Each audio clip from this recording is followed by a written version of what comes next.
क्या आपने कभी सोचा है कि बर्फीले पहाड़ों के नीचे कभी समुद्र भी लहराता था? दरअसल हाल ही में एक घटना घटी है। वो घटना यह है कि उत्तराखंड के चमोली जिले में 16 करोड़ साल पुराने शालिग्राम के फॉसिल्स मिले हैं, शालिग्राम के जीवाश्म मिले हैं। वही शालिग्राम जिसको कि हमारे हिंदू धर्म में आप देखते हैं कि भगवान विष्णु के एक रूप के रूप में पूजा जाता है।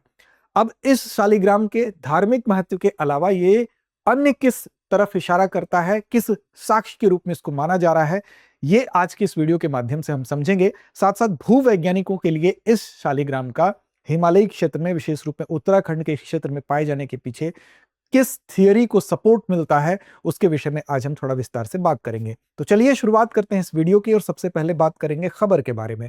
तो दरअसल उत्तराखंड में हिमालय के नीचे समुद्र का जो सच है उसके बारे में बात करें, लेकिन इससे पहले एक छोटी सी सूचना आपके लिए कि अगर आप यूपीपीसीएस की तैयारी करना चाहते हैं तो आपके लिए प्रीलिम्स और मेंस दोनों की समग्र तैयारी हो सकेगी UPPCS foundation prelims plus mains course के माध्यम से। हिंदी इंग्लिश दोनों माध्यम उपलब्ध है। ऑफलाइन मोड में प्रयागराज और लखनऊ शाखा से आप जुड़ सकते हैं। साथ साथ ऑनलाइन क्लास की बात करें तो ये क्लासरूम से लाइव होती है। इसमें 600 प्लस घंटों की कक्षाएं होती हैं।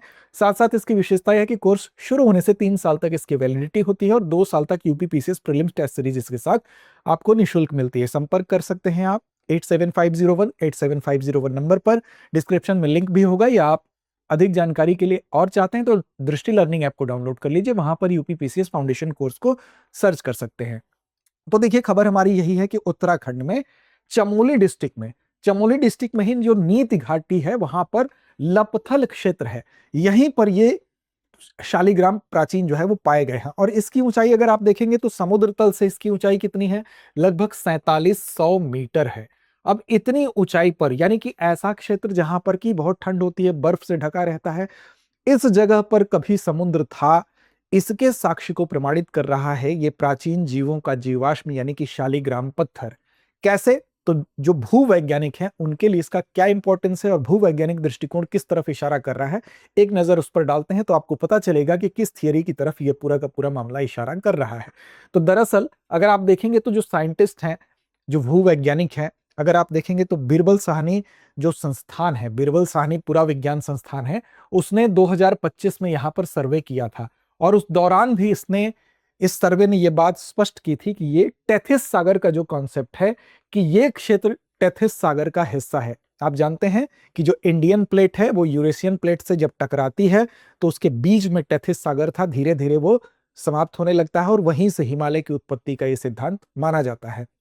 अब यहां पर वैज्ञानिक दृष्टिकोण में यह कहा गया, यहां पर जो जो चीजें सर्वे में पाई गई और हालिया जो वैज्ञानिक दृष्टिकोण इसलिए भी और पुष्ट हुआ है कि यहां पर समुद्री अवसाद मिले हैं, यानी कि समुद्री अवसाद यानी कि मैरीन सेडिमेंट्स मिले हैं और उसमें उन उन अवसादों में जो बात स्पष्ट हो रही है, यानी कि जो समुद्री तलहटी में चीजें पाई जाती हैं वो चीजें आपको हिमालय की 4700 मीटर की ऊंचाई के इस जगह पर पाई गई हैं। ठीक नीति घाटी में पाई गई हैं। साथ साथ यहां पर बेलेमनाइट के जीवाश्म मिले हैं, यानी कि फॉसिल्स मिले हैं। बेलेमनाइट वो प्राचीन समुद्री जीव जो कि अब विलुप्त हो चुके हैं, अब उनके फॉसिल्स इस जगह पर पाए गए हैं।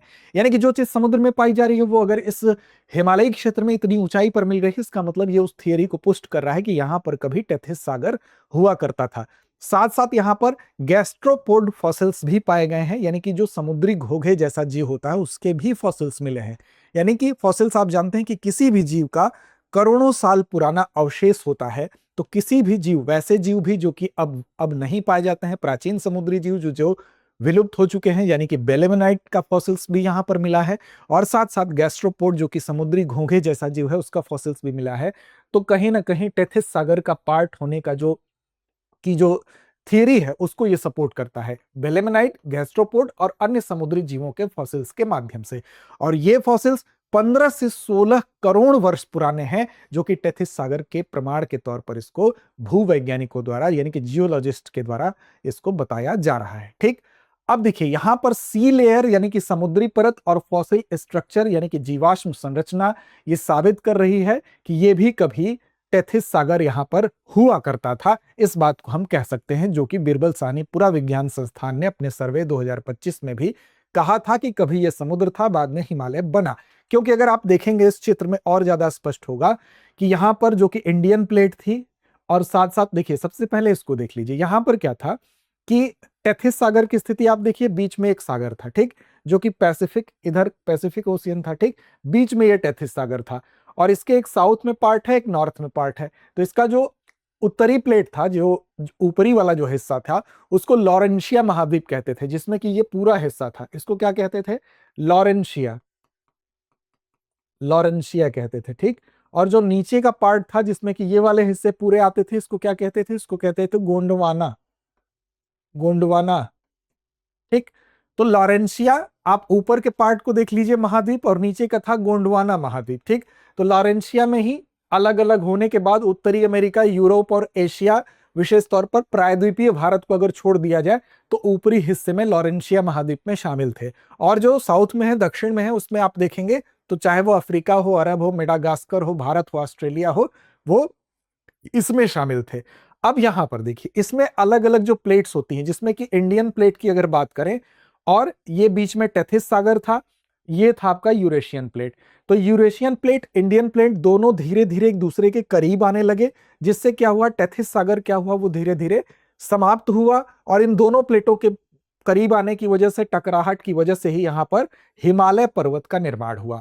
और ये इस थियरी को अब ये प्रमाणित कर रहा है, क्योंकि टेथिस सागर जब ये सागर रहा होगा, तो सागर में जो जो चीजें पाई जाती थी, वो अब इस जगह जब हिमालय का निर्माण हुआ है, तो मौजूदा हिमालय में वो चीजें पाई गई हैं जो कि किसी समुद्र का हिस्सा हुआ करती थी। तो यहां पर आप देख सकते हैं, चाहे वो बेलेमेनाइट हो, यानी कि प्राचीन वो जीवाश्म हो जो कि समुद्रों का हिस्सा हुआ करते थे, चाहे वो गैस्ट्रोपोड हो, घोंघे जैसे समुद्री जीव हो, या अन्य समुद्री जीवों के 15 से 16 करोड़ वर्ष पुराने जो फॉसिल्स हैं, औसाद हैं, वो इस बात को, इस थियरी को पुष्ट करते हैं, ठीक। तो ये आपको समझ में आया होगा। अब सब सवाल उठता है कि इसकी इंपॉर्टेंस क्या है, इसका महत्व क्या है। तो चूंकि ऐसे शालिग्राम जो हैं वो ढेर सारी मात्रा में पाए गए हैं, तो इसलिए अब इस क्षेत्र को लेकर यह भी डिमांड उठ रही है कि क्यों ना इस क्षेत्र को जो है फॉसिल्स के लिए ही पूरी तरह से डेडिकेटेड करते हुए यहां पर इसको आरक्षित क्षेत्र बना दिया जाए। अब ये क्यों खास है? तो देखिए, इस क्षेत्र की कुछ विशेषताएं, कुछ महत्व भी आप जानते रहिए कि लपथल का जो क्षेत्र है, इसको नंदा देवी नेशनल पार्क के कोर जोन के रूप में इसको जाना जाता है, ठीक। और भारत का ग्रैंड कैनियन भी कहा जाता है। ग्रैंड कैनियन यानी कि अमेरिका का जो ग्रैंड कैनियन है, वैसे ही यहां पर गहरी और विशाल घाटियां होती हैं। कई ऐसी घाटियां हैं जहां पर बिल्कुल अंधेरा रहता है, तो वैसी ही संरचना इसकी है, इसीलिए इसको भारत का ग्रैंड कैनियन भी कहा जाता है। और ये कोल्ड डेजर्ट है। कोल्ड डेजर्ट मतलब जहां पर बरसात बिल्कुल नहीं है, बिल्कुल कम है, अगर है भी तो, और तापमान बहुत कम होता है, तो ऐसा रेगिस्तान जो जहां पर बर्फ होती है, तो कोल्ड डेजर्ट भी इसको कहा जाता है, ठीक। जैसे लद्दाख का क्षेत्र है, वैसे ही यहां पर। फिर यहां पर फॉसिल नेशनल पार्क बनाने की अब बात हो रही है कि क्यों ना यहां पर, जब इतनी मात्रा में फॉसिल्स मिले हैं, 15 से 16 करोड़ वर्ष पुराने मिले हैं, तो इसको एक फॉसिल पार्क बनाते हुए प्रोटेक्टेड एरिया के रूप में, संरक्षित क्षेत्र के रूप में इसको घोषित कर दिया जाए। शालिग्राम की अगर बात करें, तो शालिग्राम, चूंकि आप जानते हैं कि हिंदू धर्म में शालिग्राम को भगवान विष्णु का रूप माना जाता है, और एक विशेष प्रकार का यह पत्थर होता है। आमतौर पर यह नेपाल में पाया जाता है, लेकिन उस शालिग्राम पत्थर का उत्तराखंड में पाया जाना, यह भी अपने आप में एक महत्वपूर्ण बात है। तो उत्तराखंड में इसकी मौजूदगी इसको और खास बनाती है, जिसको कि अब तक जिसका कोर क्षेत्र नेपाल को माना जाता था। तो ये इसकी वजह से कुछ महत्वपूर्ण चीजें हैं, ये भी आप ध्यान में रखेंगे। चलिए अब चलते हैं अभ्यास प्रश्न की तरफ। उम्मीद है आपको ये पूरा कॉन्सेप्ट समझ में आ गया होगा कि टेथिस सागर को ये कैसे शालिग्राम का मिलना प्रमाणित करता है। अभ्यास प्रश्न यह है कि उत्तराखंड के चमोली जिले में शालिग्राम जीवाश्मों का विशाल भंडार किस घाटी में मिला है? फूलों की घाटी, पिंडर घाटी, नीति घाटी या केदार घाटी? उम्मीद ही नहीं, विश्वास है कि इस प्रश्न का सही और सटीक जवाब आप जरूर देंगे। सुबह 9 बजे हम लाइव सेशन लेकर आते हैं करंट अफेयर्स का। उस सेशन से भी आप जुड़ने की कोशिश करें, ताकि आगामी आपकी परीक्षा में सहायता वो जरूर करेगा। साथ साथ चैनल को सब्सक्राइब नहीं किया तो कर लीजिए। लड़ते रहिए, अपने लक्ष्य की ओर बढ़ते रहिए। अब एग्जाम की तैयारी को और बेहतर करने के लिए हमारे चैनल को लाइक, शेयर और सब्सक्राइब करना ना भूलें।